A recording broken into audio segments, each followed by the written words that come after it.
Nongeye kugusuhuza kandi nguhaye ikaze. Nitwa Prince Robert, umuhungu w'Imana n'Abanyarwanda n'umuntu wese wumva ururimi ndi kuvuga.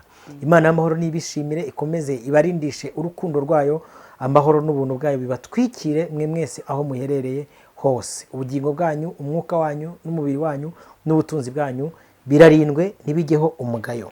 Sindi njyenyine kuri kamera, ndi kumwe na mugenzi wanjye Solange, tuje kuganira. Dufite byinshi tugiye kuganira, ariko reka manze muhe ikaze, mwakire, hanyuma adusuhuze, ubundi adushyire imbere y'Imana tuganire kuri topic yacu y'uyu munsi. Solange, waha ikaze. Murakoze cyane, ndabasuhuje abo kuri Prince Robert. Yego. Nari mbakumbuye, musanzwe munzi. Yego. Rero hagati aho ngaho ndabatahije mu izina ry'umwami wacu, aho muherereye hose wumve ko ngusuhuje. Yego, amen. Twaye ikaze, reka dusenge Imana hanyuma twinjire mu kiganiro. Uwiteka, turagushimiye, tugushimiye ko uremye umunsi mwiza nk'uyu ngo tuwishimiremo, izina ryawe nihabwe icyubahiro. Imbabazi zawe n'urukundo rwawe rwinshi nibitwomeho, ibyo tugiye kuganira bibi bitwungura kandi byungure n'abadukurikiye, uduhanane umugisha mu izina ry'umwami wacu Yesu Kristo.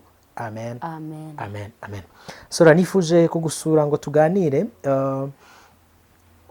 kuri topic, ari topic imaze iminsi mbona nk'umuhanuzi ugatanga message, bamara kuyitanga none abantu bagasa nkaho batayiviva, ahubwo bamara kugera muri ya message watanze itangiye kubasohoraho, ugasanga nibwo batangiye kugira gute gushaka gusabana n'Imana, gusenga Imana.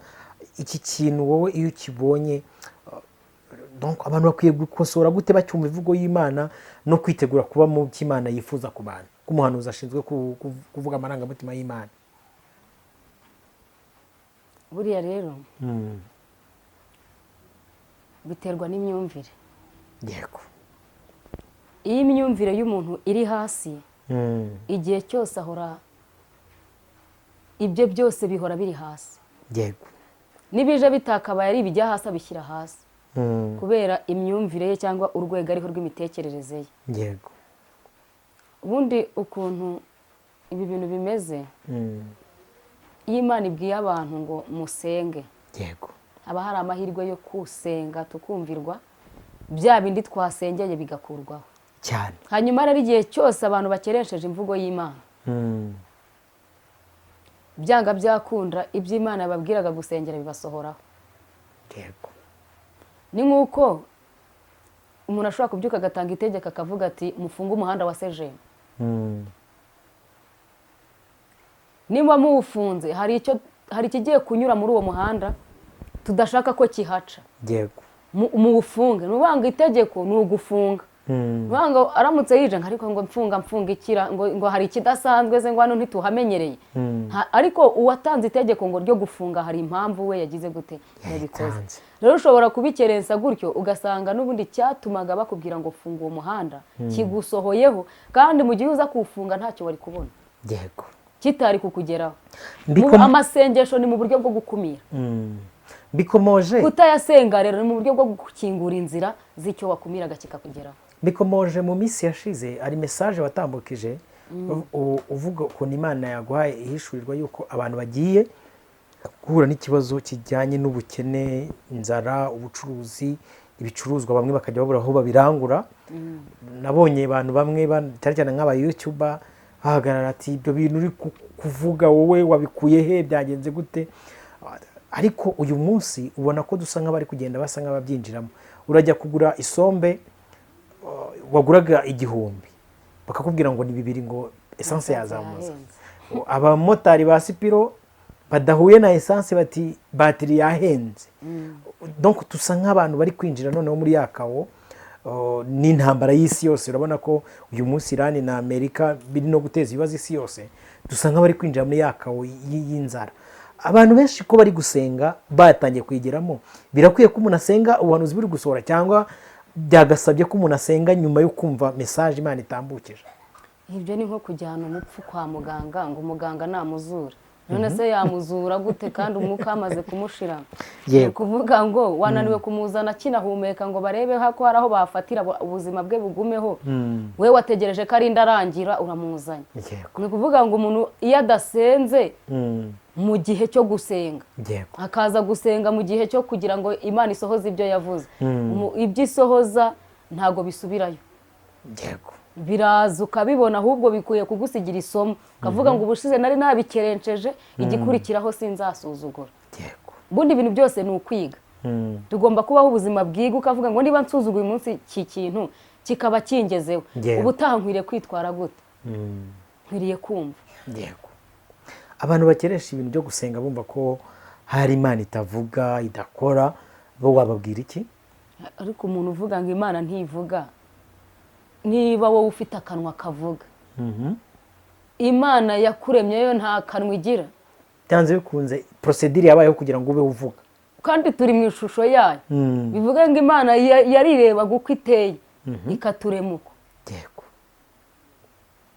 None yo ntago ivuga se, ntago ifite umunwa, ntifite umwuka se, yenze ku mwuka wayo ngo ibudushyiramo, ibuduhumekeramo tubaho. Umwuka ikoresha ivugana natwe niwe yadushyizemo, nawe yo ifite. yego ase Imana igutuma cya gihe cyo cy'inzara kutseka sesera winseka baragamba cyangwa tuganire mwabivuzeho cyane, kandi nuko nyine tuba dusanga twatangiye kubijyamo, tujye tuvugisha ukuri. Mu minsi yashize nyakubahwa Perezida wa Repubulika yaravuze ati dufunge mukanda, ariko urabona ko nyine dusanga nk'ababigize bwana werega Imana iba yamukoresha ko ati hari abantu baba bafite imirengwe, njya mbona abaya bakajya gukora ibyangwa n'amaso y'Uwiteka, sinzi nawe niba ujya ubibona bagira ngo ati ahubwo icyo gihe Imana ncishamo yari yambwiye ngo ubwire abantu abamena ibiryo mu mifuka ubakarabira imbere, ubabwira ati ababimena mugiye kwifuza ibyo mwamennye mu mufuka byo mubibure. yego rero ababimenamo bihane. Ntabwo icyo gihe umuntu ashobora kucyumva ako kanya cyumva iryo jwi bitewe na sitoke areba mu nzu iwe, ariko buri ubaye umuhanga n'umunyabwenge, umunyiririmbyi yavuze ngo teganyiriza niba ari ahazaza, niba ari ngo tegera akazaza ejo sinzi, ugategura ukavuga ati ariko iri jwi rije ko ubushize numvisha rivuga iri, ibimenyetso byaryo ko byagaragaye, wakumvira. Rego umwana w'umuntu azize kutumva cyane, si uko Imana iba itavuze, ubwo tuzize kutumva. sa nk'udusubiriramo gakeya, Imana ibikubwira wumvaga itanga solution y'uko iherezo ryabyo ari irihe? Iherezo ryaryo nabwirwaga ko itavaho. yego nayo narayisengeye ngo Imana igikurera, ambwira ati wapi, yo ntago izavaho, ni nk'igihano. yego Ubundi ni nk'igihano cyo kugira ngo abantu bahindukire bave mu byo barimo. Abantu benshi babaye bize, barahuze, Imana bayibwiye ko bari bize, barahuze. Muri make ni nko kuguhamagara bakakubwira ngo ni nimero compose, ntago mpari. Hanyuma rero Imana iburana icyubahiro cyayo, ntuhari, yiragushakira igihe uboneke.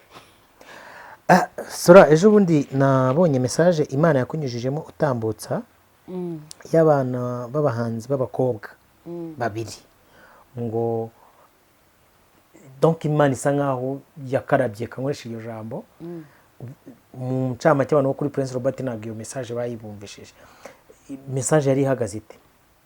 Nabonye abantu benshi bakomeza kugenda babisesengura, ariko nabandika ngiye kwirebera nyir'ubwite tuganire, uyitambutse n'iwacu yari imeze ite? Ariko njyewe uburyo nayitanzemo irumvikana, nta nubwo wenda niba ari Imana usibye ko ntanabavuza amazina, ahubwo wenda baba babavuza amazina, ntago niba bahishuriwe birashoboka ko baba beretswe nabo, ntago nabavugaho kubera ko buri wese nuko abana n'Imana. Umuntu kuvuga ibintu mu marenga, ariko umuntu byumva akavuga ati ariko ni ibi ngibi. Okay, ubwo nyine nibwo bwenge yahawe. Yari imeze ite message?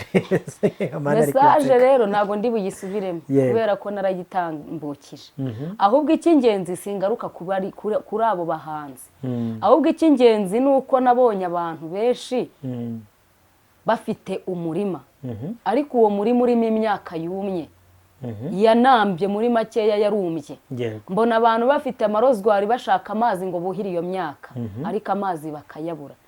Mbona uruhande rumwe ahari hari umurima, nawo hari harimo imyaka yumye, mbona rwo ruguyemo imvura.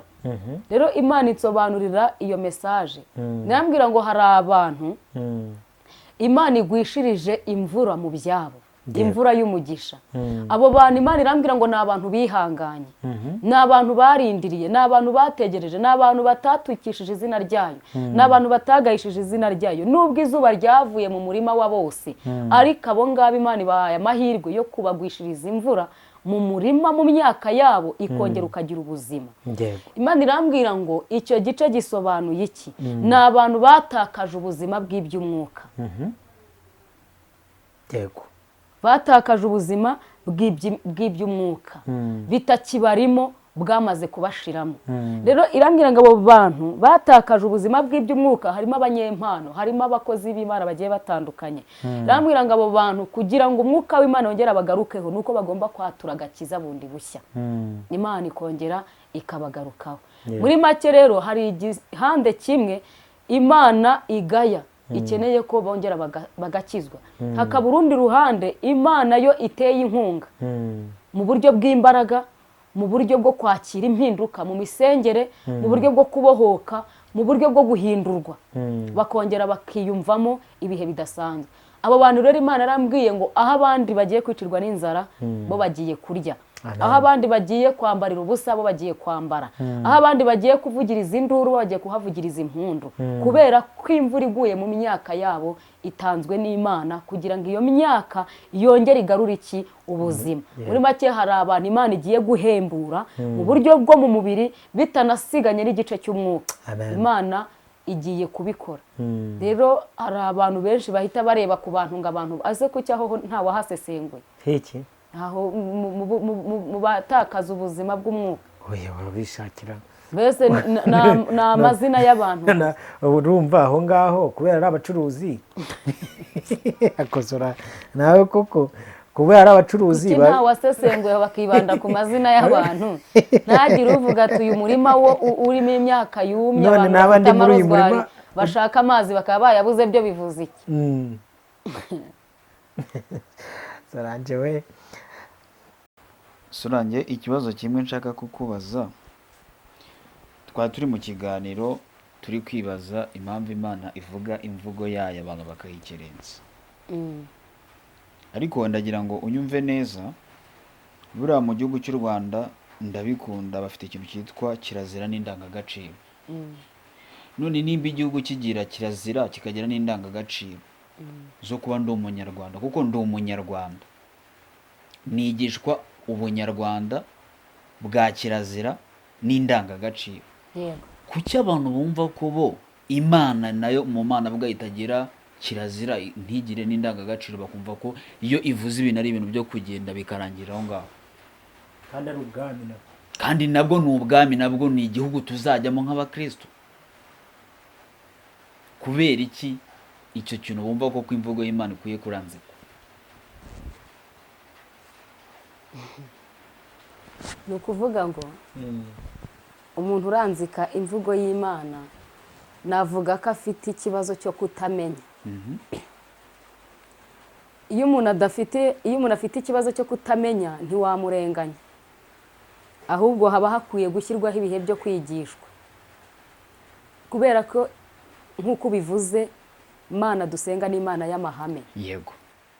Rero uwo muntu uranzika birashoboka ko hari icyo atazi, akaba nazi ko itanabaho, kuko nk'ubu uyu munsi wa none hari umuntu ushaka kubwira ngo Imana iravuze, akamera nka Farawo akavuga ati iyo Mana ivuze ituye mu kihe gihugu?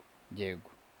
Uwo muntu impamvu akubajije atyo si uko atasanzwe aziza ijambo Imana, ahubwo aziza kutamenya cyangwa se kwirengagiza ibyo yakabaye yakira, ariko kuko atabishaka akabitera umugongo cyangwa se akumva ko atabikeneye. Ariko ngewe igisubizo kinini naguha nuko harimo ubujiji bwo kutamenya. Bivuga ngo rero abantu dukwiye kumenya ko kuki twigishwa n'Imana gusenga, kuki twigishwa n'Imana ikavuga ngo dukore iki kintu. Abantu tugomba kumenya ko dukwiye kwigishwa. Yego.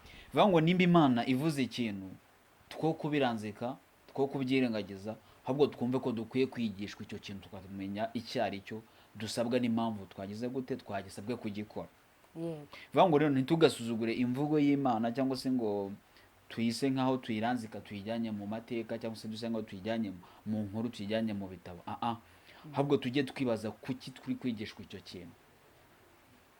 Kuko impamvu njye nabikubajije, ntago duhema kwiga amateka y'igihugu cyacu, yego uko bukeye n'uko bwishwe turasobanurirwa tukayigishwa, Mm, kandi tukarushaho kuyakunda no kuyitaho. yego Ariko ntabwo abantu bashaka kwita ku cyo Imana ivuze, ntabwo abantu bashaka kwita ku cyo Imana ihishuye, ntabwo abantu bashaka guha agaciro ibyo Imana ivuze, bo bumva ko ari ibintu byo kuranzika, bumva ko ari ibintu, kandi nyamara bya bintu byaba cyangwa bya bintu byagera muri cya gihe byagenewe gusorerwamo, bakagaruka gati sora dusenge bya bintu bavuze byabaye. ayo Kandi masengesho njye sinjya nyasenga, ni ukuvuga ngo niba Imana ivuze ngo dusenge ubu ni uyu munsi, rero ejo nibisohora ukaza kuvuga ngo dusenge, nzakubwira ntiwejya kuyasenga ufite igihe cyo guta, kuko Yego. igihe nakabaye nsenga ntacyo nakoresheje, ngiye kuruhira ikiza neze. Ubundi ni reka nkubwire, ubu ni nk'uko bavuga bashyiraho ruhurura zitwara amazi, yego bakubwiye ngo uyishyireho ukabyanga, umunsi imvura yaguye izatwara inzu yawe. uje no kuyishyiraho icyo gihe uri kuyishyiraho imvura iri kugwa waba wiruhiriza ubusa, wasanga hari ibyasenyutse. yego rero ni ukuvuga ngo hari impamvu batanze itegeko ngo ca ruhurura imanura amazi, ni ukugira ngo inzu yawe isigarane iki? Umutekano. Ubahiriza iyo ruhurura uyishyireho, urebe ko inzu yawe idasigarana iki?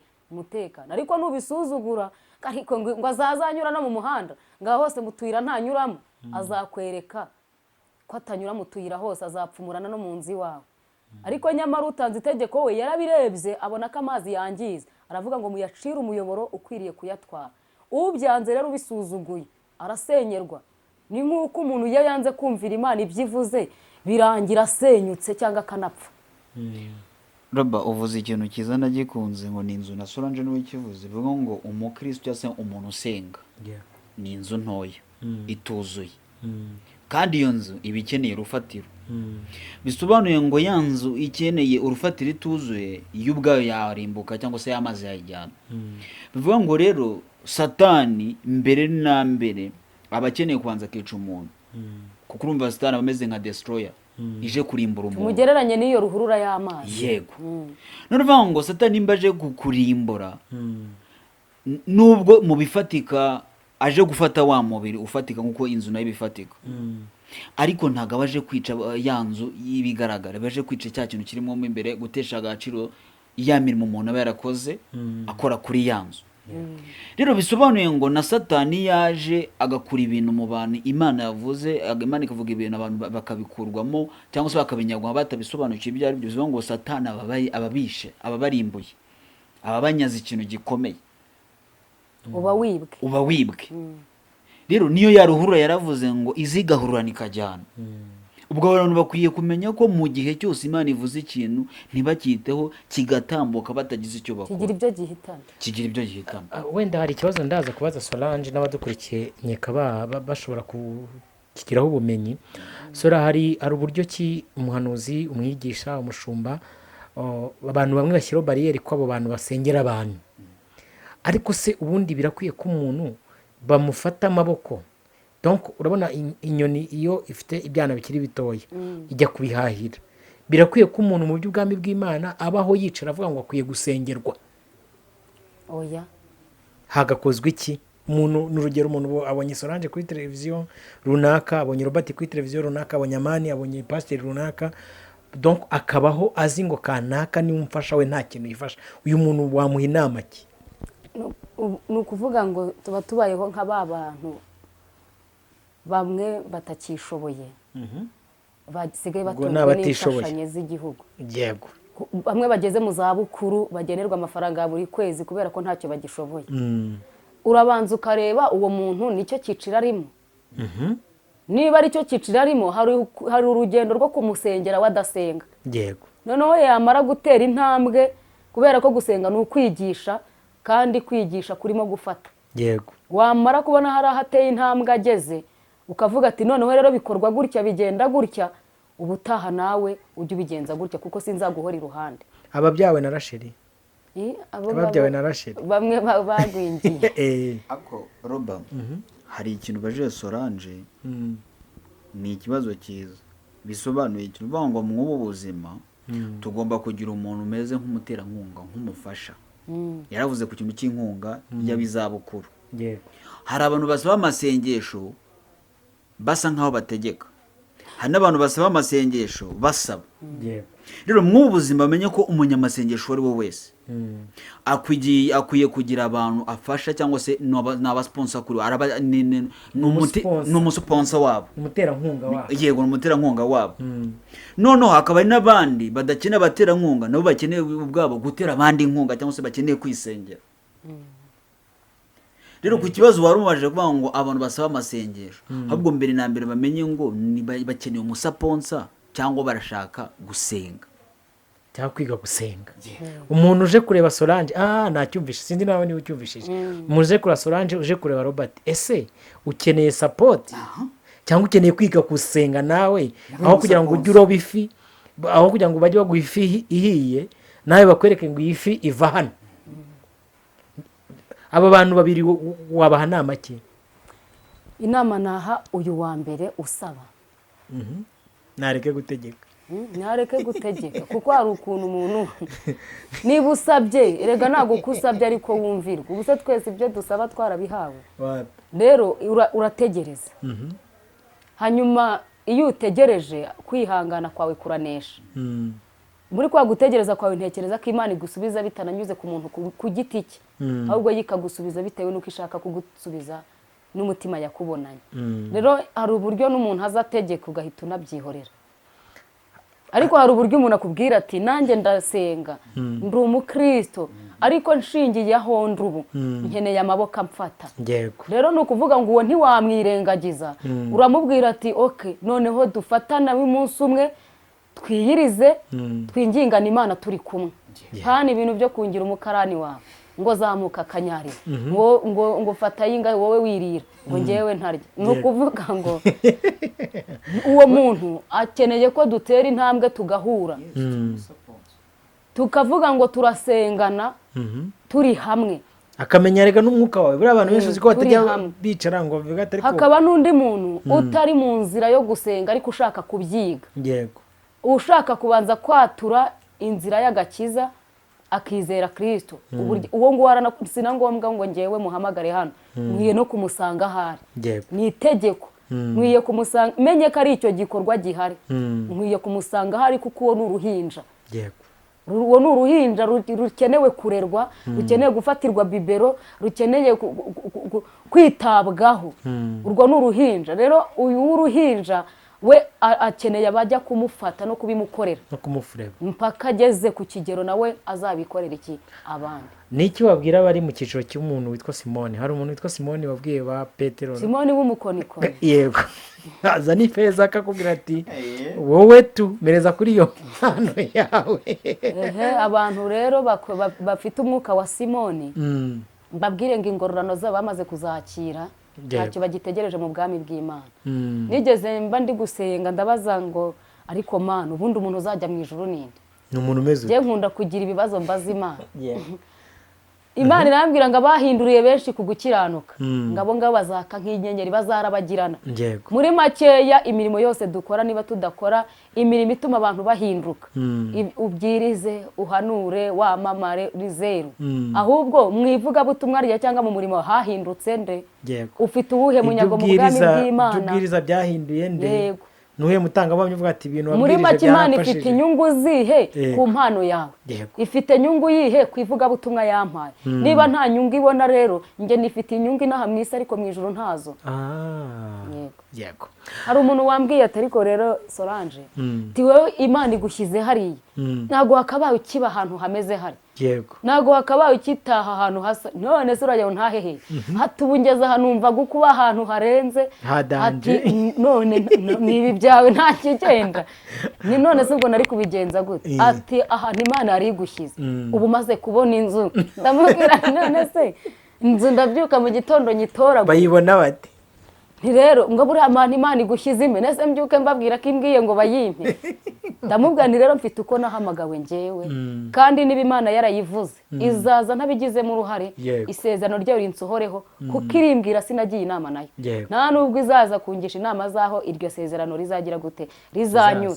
njye rero mwebwe niba mwihuta mu gitondo mukaba mwagezemo njye ntabwo ari uko ndarindiriye umugambi w'Imana icyo ncunganwa nacyo ni ukutava mu nzira y'aho yankize rero ibyo byo kuvuga ngo ntabwo ari ahantu hakabaye ndi mpari kubera ko mparindiriye iki Imana rero ntabwo mu bantu harimo ntegereje iby'Imana umuntu umwe yigeze kubimbwira kuko urumva baba bagira ngo tube rero ba Simoni nicyo nari nshatse kukubwira uhura nabo cyane utamucira umugani w'umuhinzi urabona abantu bahinzi baba bafite ubuhanga bw'imbuto kuzitandukanya zikiri ntoya none iyo ziri kumera tubabi turi umeze zose ziba zimeze kimwe ariko umuhinzi azi urubuto rw'amezi 3 akaba azi n'urubuto rw'imyaka 2 n'urubuto rw'imyaka 10 urubuto rwa giriveriya sibyo n'urubuto rw'ironji n'urwishu ishu uri kuribona ni imbuto 3 zigiye zitandukanye abashaka kurya vuba vuba bahinga amashu sibyo bera vuba n'abashaka guhita birira vuba vuba wenda mu mezi 6 bashobora kujya kugura ya maronji y'ibituburano rwose mu mezi 8-10 biba birangiye ariko umuntu ushaka kuzarya akongera akarya n'umugambi w'Imana akongera akarya ni umuntu waguhinga nk'urubuto rwa giriveri rwera rutinze ariko iyo rweze iteka ryose ibivuyemo bihora bigira umumaro umunsi ku munsi yego n'izaro zigira umumaro imbaho zayo zigira umumaro intebe bakozemo zigira umumaro ibitanda bakozemo bigira umumaro kandi biramba igihe kirekire rero no mu bwami bw'Imana abantu benshi bameze nk'amashu abarabiyeho sibyo arashaka guhubuza icyo bita guhubuza sinzi niba uri kumva icyo ari cyo kumera nka ya mpyisi niba kuki wumva ko ushaka guhuza ejo usanga urimo no gukora amakosa yes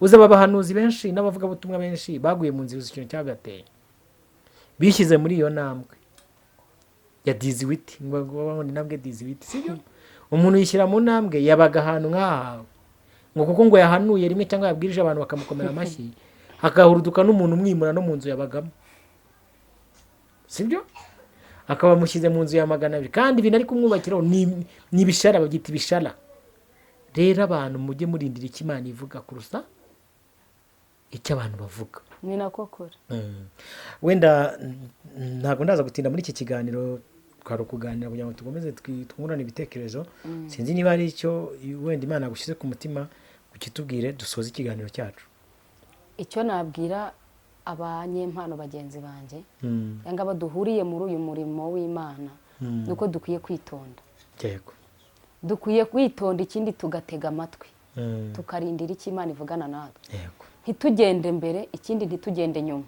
tukagendera ku gihe kubera ko iyo twiyoboye duhurira n'akaga mu nzira yego ikindi kintu nabwira abantu nuko tudakwiriye kurangara yego kurangara nta kintu na kimwe gikwiriye kuturangaza ibumoso iburyo imbere n'inyuma ejo bundi Imana impa ubutumwa yarambwiye ngo abantu Imana yahamagaye baribagiwe yego mu kwibagirwa uwo yahamagaye ateze yabivuyemo ahita asuka aranyereza uwo yahamagaye azi kwambara akikwiza yabivuyemo basigaye akubitaho bucikopa bazita ngo nibeyura wi Imana ntangazwa no kumva imbwira ngo ntago yanga igisirimo ariko niba usirimutse usirimutse ute usirimutse urenga ku mahame n'amategeko Imana yaguhaye iguhamagara yego aho ngaho muragirana ibibazo n'Imana icyambere utangiye kurenga ku nshingano zayo niba kwinjira hano ari ugukuramo inkweto ugomba kubahiriza amategeko uhasanze yego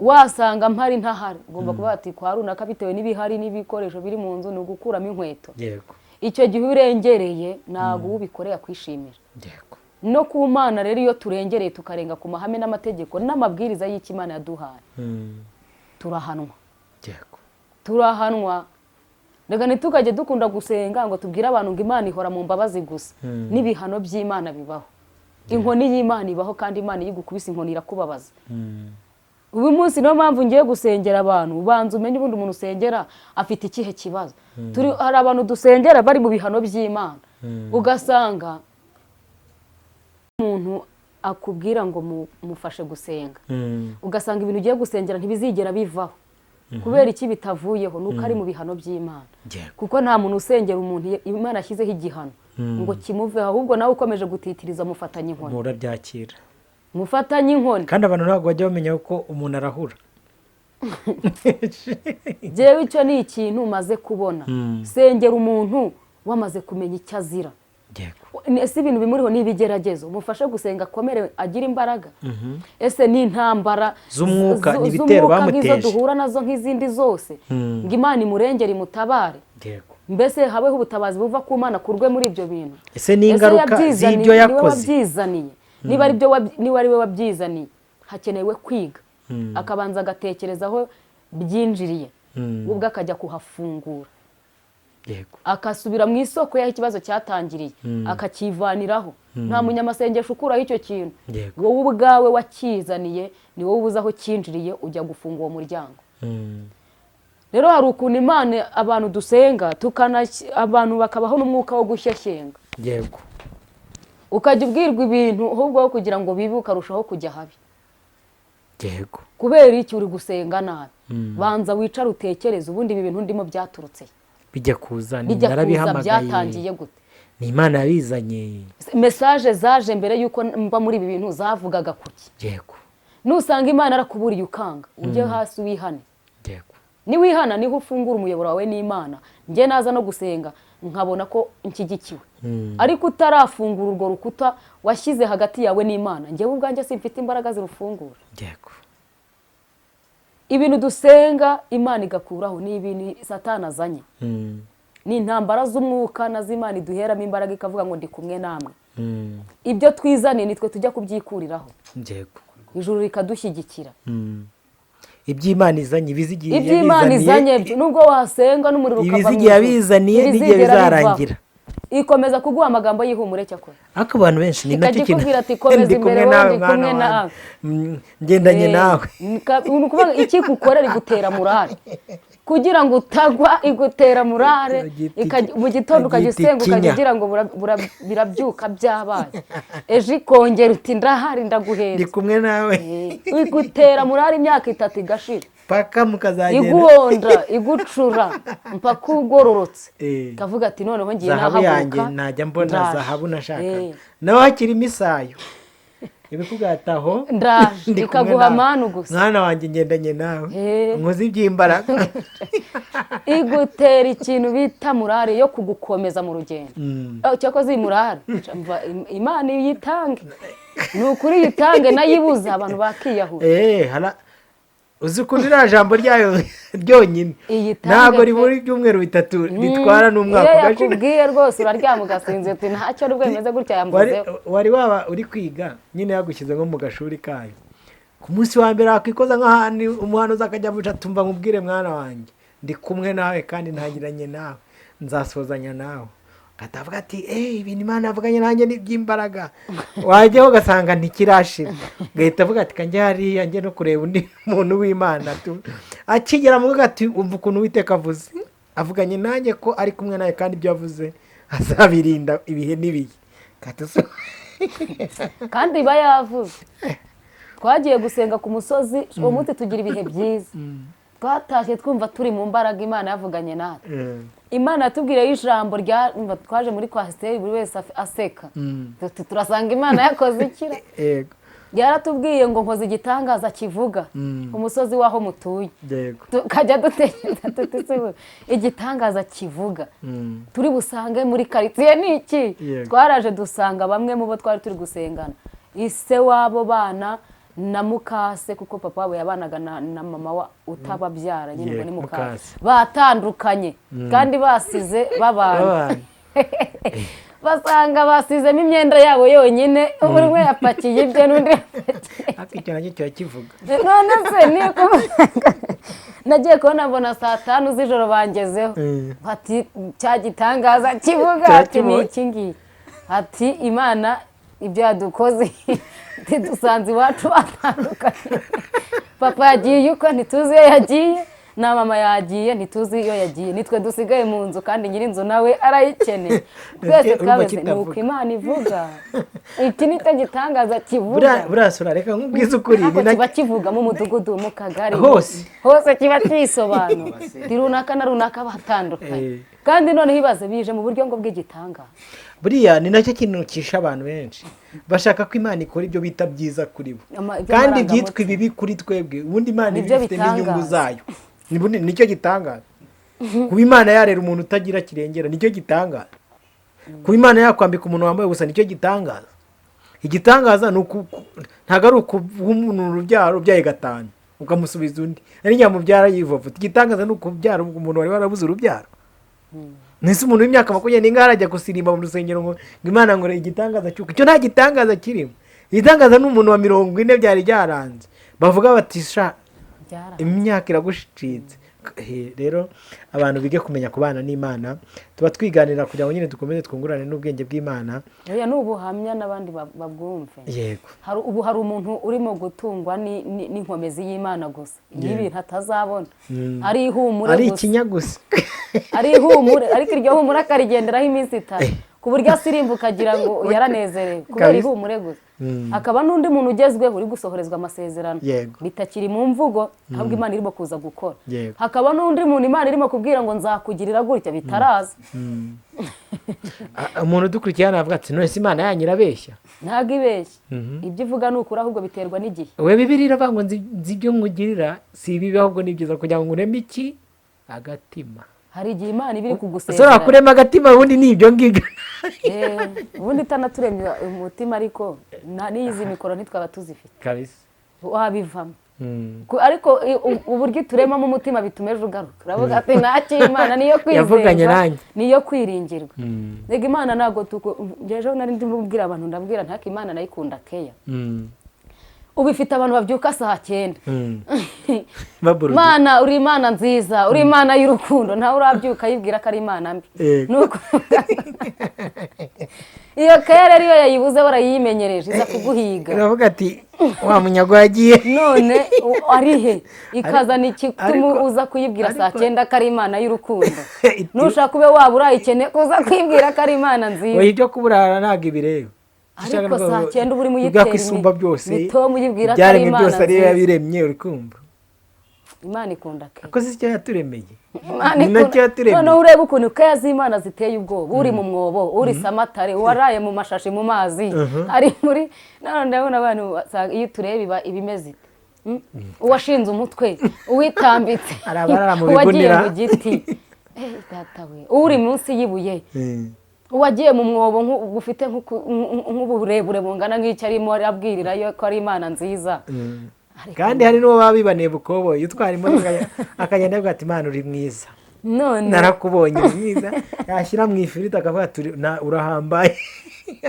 buri muntu wese mwakira uko ari kandi umuntu arabayimenyerejeho ahantu hari rezo hayo ibihazi igiye ahandi ntazubona reka zivaho utamanutse mu mazi niba ari wowe washyize neto ariho ujya kuyiterera imito ngo ni ukuyihake umwana mutoya ajya asenga bikanshimisha ngo Mana ngo urabizi ko twemeranwa bye cyaranyigishije roba ukwiriye kubaha umuntu ukubaha umuntu ukubaha na disipurine ye yego niba ari no kumubwira neza umuntu akabyiga kubera ko niba tubwira Imana neza tukwiye kwiga no kubwira neza abantu batwegereye kuko ntabwo ibaze nkanjye narisuzumye mpita ntekereza niba ashobora kubwira Imana neza gutyo amagambo ntanciremo ntabwo nabona amagambo nabwira abantu turi kumwe meza kandi yatuma imitima yabo yiyumvamo ko ari abantu ko banahawe agaciro ko bubashywe ariko usanga iryo somo ridutsinda rero kino kintu nakigiyemo niba nshobora kubyuka saa 9 hari umuntu umeze nk'uwashyiriweho orere uburyo saa 9 iyo asibye ijuru rivuga ati wagiye he wabuze ahigwa none uwo muntu ukibaza niba saa 9 buri munsi abona ibyo ayibwira buri munsi abona ibyo avuga nta munsi aragera imbere y'Imana ngo noneho uyu munsi ngo ntacyo mfite ndi buvuge birizana dukwiye no kwiga kumenya uko dukwiye kuvugana n'abandi muri rubanda tukiga kubana n'abandi tubabwira amagambo meza yihumure amagambo basi ashobora kumva umuntu akwiyumvamo akagukunda akavuga ati kwicarana na mama Mugisha bintera gusubizwamo intege nubwo nabaga naricitse intege ariko nibura amagambo mukuraho atuma mbasha gukomera. Yego. Reka mfate umwanya ngushimire Sora kubw'ikiganiro cyiza tugiranye. Shimire na mwene data Amani wadufashije ku buhanga bw'ibyuma. Abantu bumva no majwi n'aya mashusho rwose abari gutekinika. Yego. Abageni n'abandi bantu bashaka ibintu by'ubukwe bamwegere, sibyo? Abakorere gahunda ibintu bikomeze kugenda neza. Wakoze kubana natwe. Yego. Namwe mwakoze kubana natwe, reka mbashimire mbabwire ngo ibiganiro byacu byo naho utaha. Shalom. Imana amahoro wa Mugisha turi kumwe. Amen.